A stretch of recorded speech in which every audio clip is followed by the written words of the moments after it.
Olá, eu sou o pastor Adejalan Ramos. Nós vamos estudar hoje a lição de número 2, dia 9 de outubro de 2022. Vem o fim. Esse é o tema da nossa lição de hoje. Nós estamos estudando sobre a justiça divina, tomando como base o livro do profeta Ezequiel. A lição de número 2, o texto da lição é Ezequiel 7, 1 a 10. Nesta lição, então, você pode observar que não é possível estudar todo o livro de Ezequiel na sua totalidade, abordando todas as temáticas.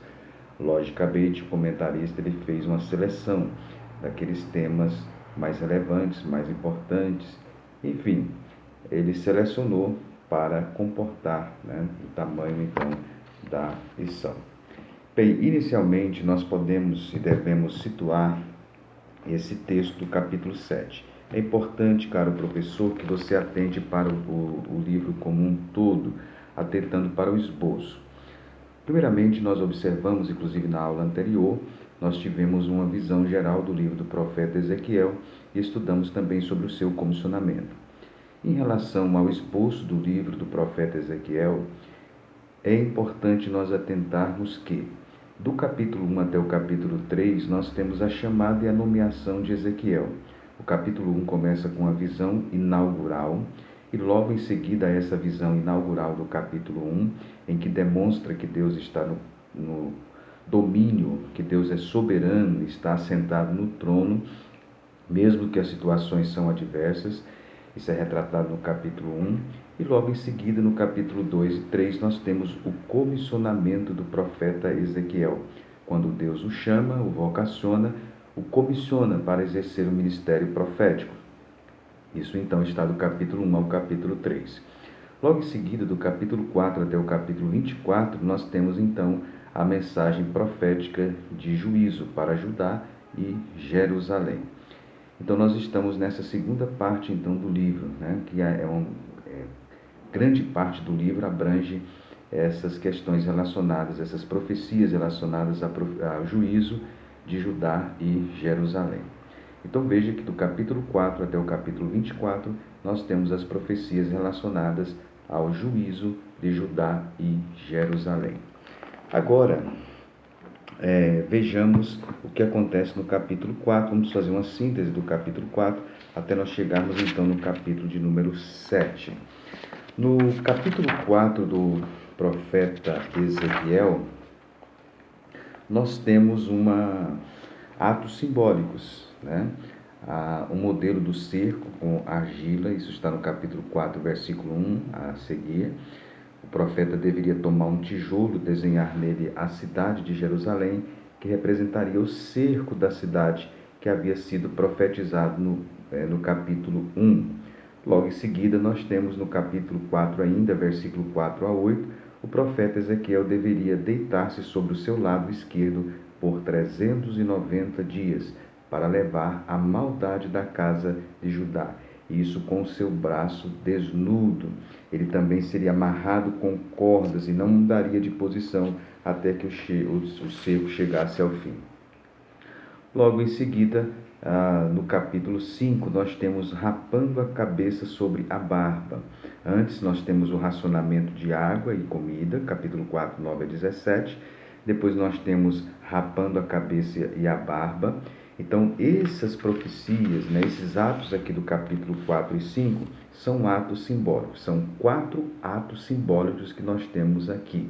O modelo do cerco com argila, levando as iniquidades, seria deitar de um lado, depois o racionamento de comida e água, e depois rapando a cabeça e a barba. São 4 atos proféticos do profeta Ezequiel, relacionado à cidade de Jerusalém. Logo em seguida, no capítulo 6 e o capítulo 7, nós temos então 2 discursos de destruição de Israel. O primeiro discurso é proferido no capítulo 6 e o segundo discurso é proferido no capítulo 7.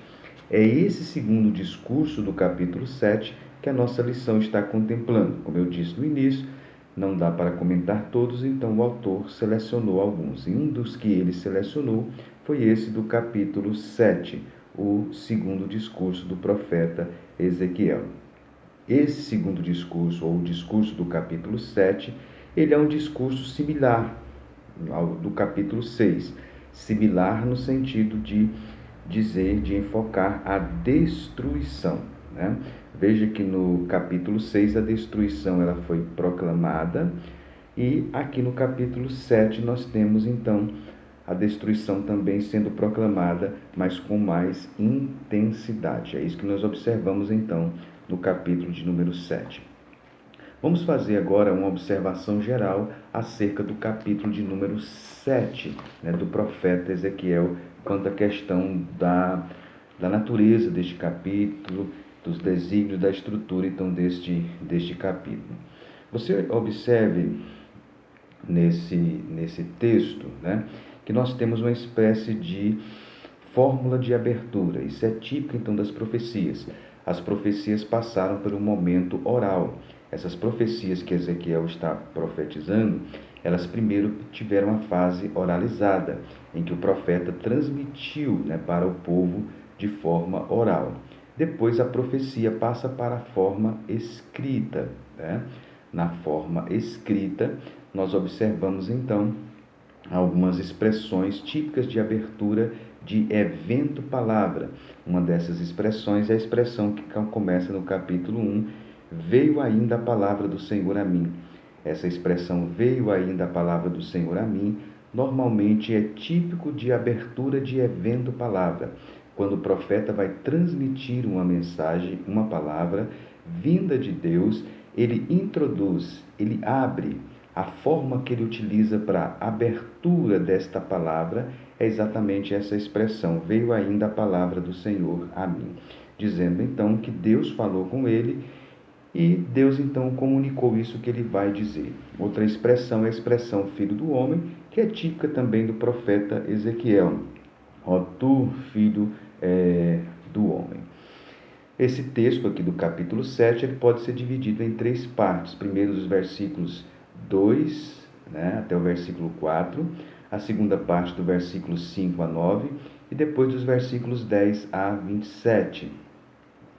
Os dois primeiros partes, né, deste capítulo, conforme ele começa com a fórmula de intimação, ele está intimando, você vê que o tom ele é bem forte, e as três concluem com a fórmula de reconhecimento, né? O versículo 4, 9 e 27.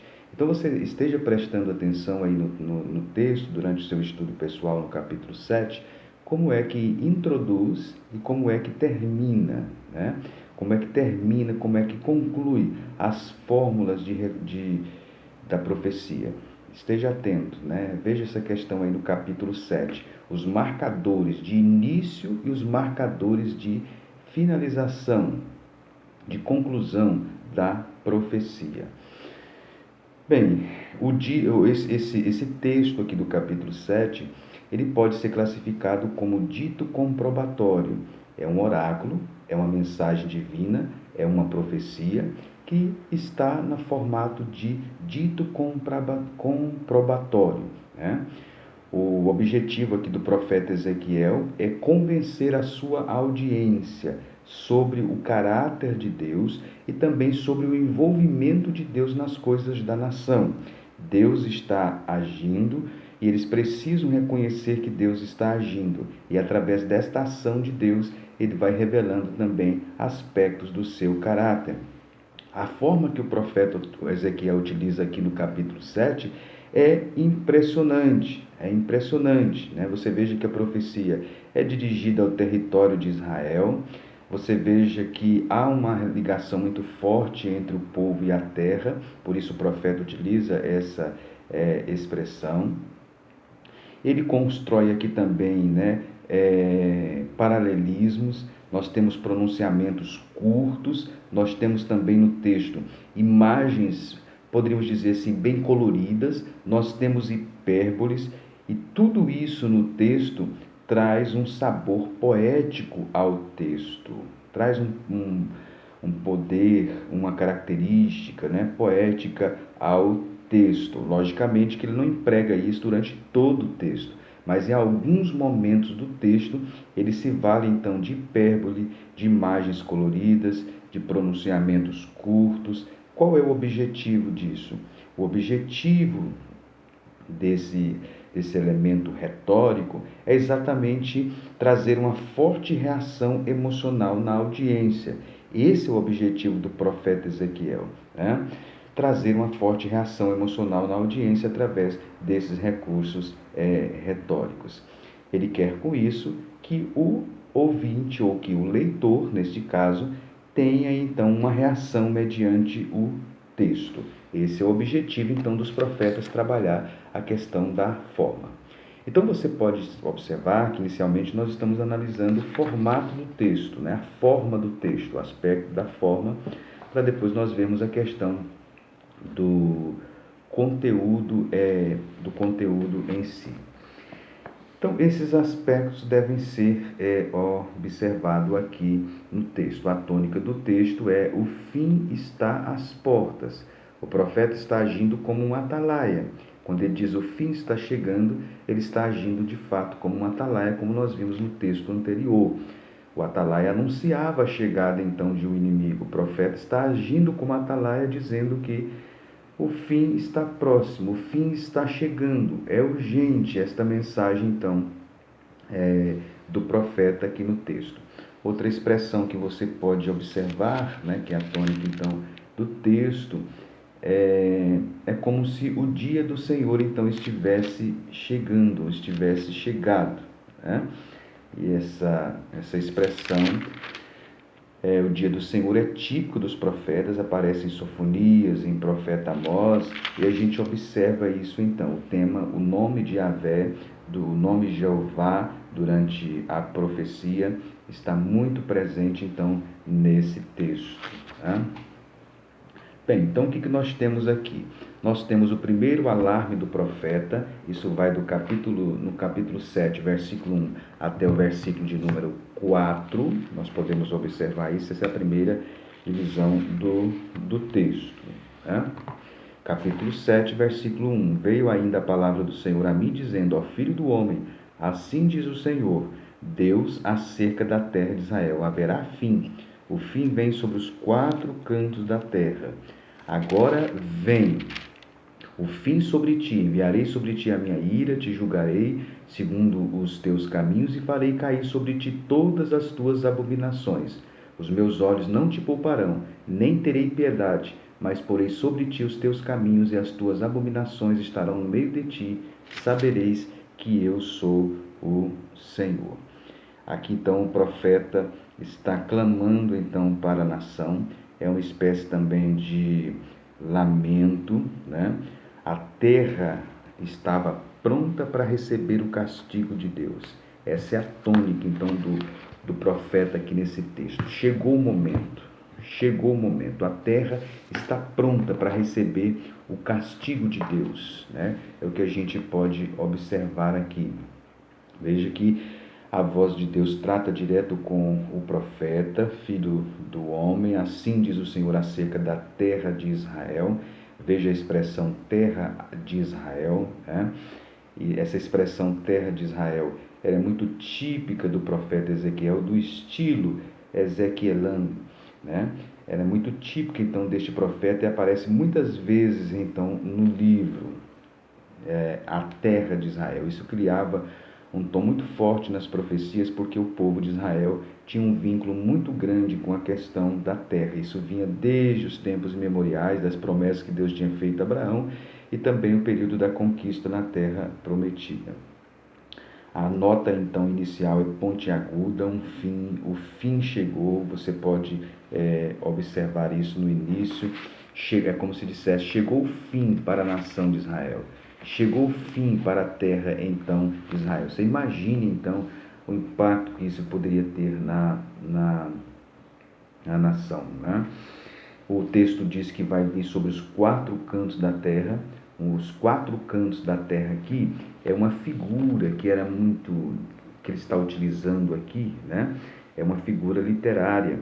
Essa figura literária aparece em outros momentos da Bíblia, estava muito ligada ao ato de alguém que trabalhava com as roupas e esticava uma peça retangular de roupa.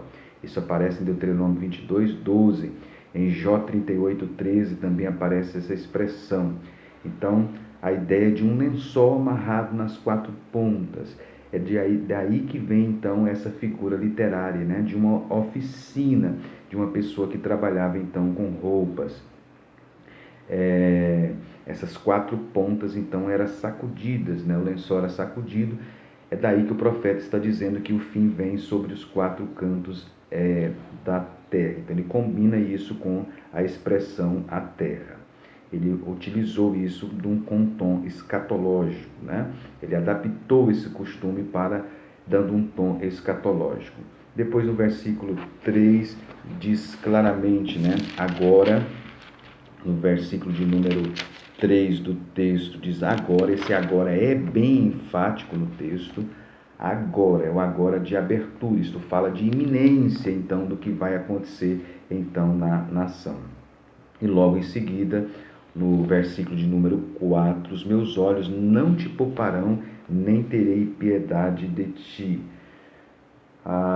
Está claro, então, que Deus iria agir em relação, então, à nação, então, de Israel. Né? Ele vai punir a terra, ele vai punir a nação, exatamente em função das suas práticas. Bem, logo em seguida, então veja que no versículo 1 até o versículo 4 nós temos o primeiro alarme. Do versículo 5 até o versículo 9 nós temos o segundo alarme do profeta. Você pode ler aí na sua Bíblia, eu não vou ler no texto para nós ganharmos um pouco de tempo. O segundo soar, então, da trombeta é mais forte do que o primeiro. Você observa uma série de exclamações aí no texto. Essas exclamações estão fragmentadas. O profeta, então, podemos dizer que através dessas palavras levam a sua audiência a uma frenesi. Né? 6 termos são utilizados aí. O termo mal, o termo fim, a correria, o tempo, o dia, o pânico. Né? O profeta descreve aí nesses versículos. Ele diz no versículo 5, vem o tempo, é chegado o dia da turbação, não da alegria sobre os montes. Agora em breve derramarei o meu furor sobre ti, cumprirei a minha ira.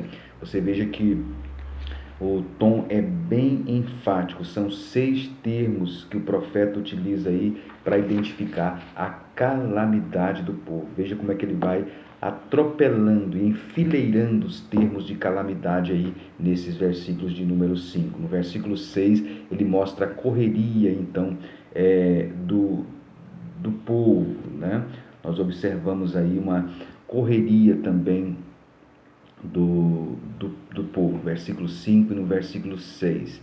Ele usa a expressão dia de turbação, não de alegria. Depois, no versículo 7, vem a tua sentença. No versículo 8, em breve derramarei o meu furor sobre ti, cumprirei a minha ira. E no versículo de número ainda no versículo de número 8, ele diz, cumprirei a minha ira, julgar-te-ei segundo os teus caminhos, e os meus olhos não te pouparão. Isso está no versículo de número 9. Os meus olhos não te pouparão. Essa expressão é típica também lá do livro de Deuteronômio. Então veja que aqui dos versículos 5 até o versículo 9, nós temos então o segundo alarme, então, do profeta. Né? O alarme é bem típico. Imagina o impacto que isso teve, então, na sua audiência. É alvoroço, é confusão, é atropelamento, né? A gente vê aí no texto. Logo em seguida, nos versículos de número 10 a 27, nós temos o terceiro alarme do profeta. O terceiro alarme do profeta. Este terceiro alarme do profeta, ele é mais longo e é mais complexo do que os 2 primeiros. Mas o vocabulário, o estilo, né, do soar de trombeta, ele ecoa aqui, como também lá nos 2 alarmes anteriores, né? O alarme agora está avisando, então, a audiência dos detalhes, né? E a desintegração dos aspectos da vida comunitária. Quando chegar o dia de Yahvé, quando chegar o dia do Senhor, a vida comunitária em Israel vai ser fragmentada. É isso que ele diz aí. Nos versículos 10 a 12, ele anuncia o dia de Yahvé. Versículo 10, eis o dia, eis que vem, brotou a tua sentença, já floresceu a vara, reverdeceu a soberba. Então ele anuncia o dia de Yahvé. Essa expressão já floresceu a vara, né, no versículo 10, é explicado no versículo 11. A violência havia crescido até se tornar vara da iniquidade, o que provavelmente se referia então a Nabucodonosor. Né? Então o galho floresceu, é isso que o profeta então quer dizer, brotou. A iniquidade foi tomando proporções, crescendo, que já brotou. Então ele usa uma figura da botânica, o galho floresceu, é a analogia botânica que o profeta está utilizando aqui no texto para se referir às iniquidades da nação. Logo depois que ele anuncia que a hora chegou, o dia de Yahvé, nos versículos 10 ao versículo de número 12, o profeta, você veja que aí vem a expressão, eis o dia, é chegado o dia, você vê claramente essa expressão, se torna chegado o tempo, né, no versículo 12, então do versículo 10 a 12 nós temos a expressão, então, o dia chegado, é o anúncio do dia de Yahvé. Logo em seguida, a partir do versículo 12, a parte B, nós temos quais são os efeitos, então, desse dia. Ele anuncia que o dia chegou, e agora, a partir do versículo 12, ele fala dos efeitos disso. Quais são os efeitos, então, na nação de Judá? O primeiro efeito está do versículo 12 até o 18. São os efeitos na economia e os efeitos emocionais do povo. O texto diz que o que compra, versículo 12, o que compra não se alegre, o que vende não se entristeça, porque a ira ardente será sobre toda a multidão. No versículo 11 e o versículo 12, você veja o impacto então econômico. O impacto da economia seria avassalador, seria total, né? Deixando todas as transações comerciais anuladas. O comprador não terá tempo ou motivação para se alegrar pelo bom negócio que fez, né? Nem o vendedor vai se arrepender do fato de ter dividido as suas posses. Então, para relatar os impactos econômicos, ele usa essa expressão, o que vende não se entristece, né? E o que compra não se alegra. O que vende também não tornará a possuir aquilo que vendeu, no versículo de número 13. Ou seja, não haveria o ano do jubileu. Ele está fazendo uma relação com o ano do jubileu em Levítico 25, no qual todas as terras deveriam ser devolvidas. Mas quando viesse o fim, então não haveria mais a pessoa possuir o que vendeu, como acontecia no ano então do jubileu. Então os efeitos econômicos está em foco aí. Logo em seguida, dos versículos 19 a 24, nós temos então os efeitos religiosos, né? Religiosos quando chegar o dia do Senhor. Versículo 19, a sua prata lançarão fora pelas ruas, o seu ouro será como sujeira, nem a sua prata nem o seu ouro poderá livrar no dia da indignação do Senhor. Eles não se saciarão a sua fome, nem encherão o estômago, porque isto lhes foi por tropeço para cair a iniquidade.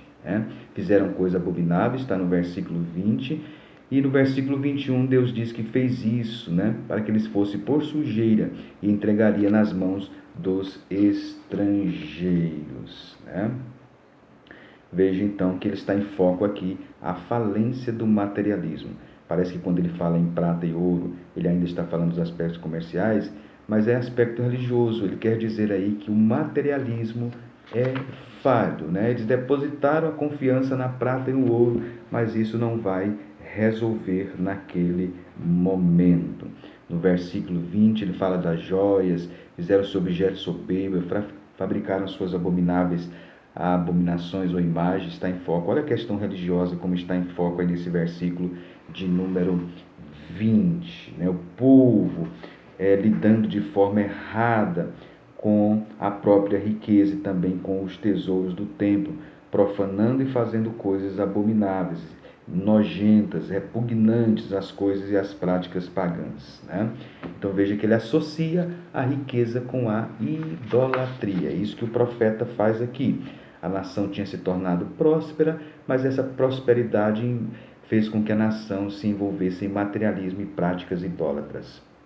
Isso ele prossegue, então, até o versículo 23. e 5. Versículo 24, ele diz que vai vir os piores de entre as nações que possuirão as suas casas, no versículo de número 24. Né? E veja então no versículo 25 a 27, a parte final, nós temos então os efeitos políticos do dia de Iavé. Vem a destruição, eles buscarão a paz, mas não haverá. Virá miséria sobre miséria, levantará rumor sobre rumor. Buscarão visões de profeta, mas do sacerdote perecerá a lei, dos anciãos o conselho. Ou seja, o que nós temos então aqui nesse texto, né, é os efeitos então políticos. O povo então está angustiado, o povo então está procurando, né, uma resposta e não encontrará. A sociedade do tempo de Ezequiel estava organizada praticamente, né, em 3 classes. Os líderes religiosos e as autoridades civis estão enfocadas aqui nesse texto, né? Um grupo está falido, outro grupo está desmoralizado. Veja que ele fala do príncipe, ele fala dos cidadãos da terra, ele fala dos profetas, do sacerdote e também do ancião. Isso está no versículo número 26. Era a forma que a sociedade da época estava organizada. Então eles vão buscar visões do profeta e não vão encontrar. Vão buscar uma palavra de orientação do sacerdote em relação à lei e não vai encontrar. E vai procurar um conselho dos anciãos e também não vai encontrar. Ou seja, crise política está em foco aqui, né? Esta é a mensagem do profeta Ezequiel, então, no capítulo de número 7. Né? Logicamente, você pode, então, nós seguimos uma outra lógica aí, nós fizemos basicamente um comentário do capítulo 7, dividindo ele, mas você pode estar comentando, relacionando aí com o comentarista da lição e o comentário da lição. Né? Então, esta é a nossa lição de hoje. Né? Aqui está em foco, é bom lembrar, o comentarista falou sobre a profecia, falou sobre o fim e falou sobre o inimigo. O inimigo aqui seria o Nabucodonosor, né? Que Deus iria utilizar para corrigir o povo naquele momento. Então esta é a nossa lição, caro professor de escola dominical. É importante que você estude o livro de Ezequiel como um todo, né? É importante que você saiba relacionar as partes com o todo. Às vezes alguns alunos da escola dominical têm essa dificuldade. E aí o esboço então ajuda muito. Sempre que você se movimentar dentro do texto, se movimente sem perder o esboço, né, de vista. Isso é muito importante. Então esta é a nossa lição de hoje. A lição então de número 2, vem o fim. Que Deus o abençoe, se inscreva aqui no canal, compartilhe esse vídeo e nós agradecemos a você. Te esperamos na nossa próxima aula, a semana que vem. Que Deus o abençoe e até lá, na paz do Senhor.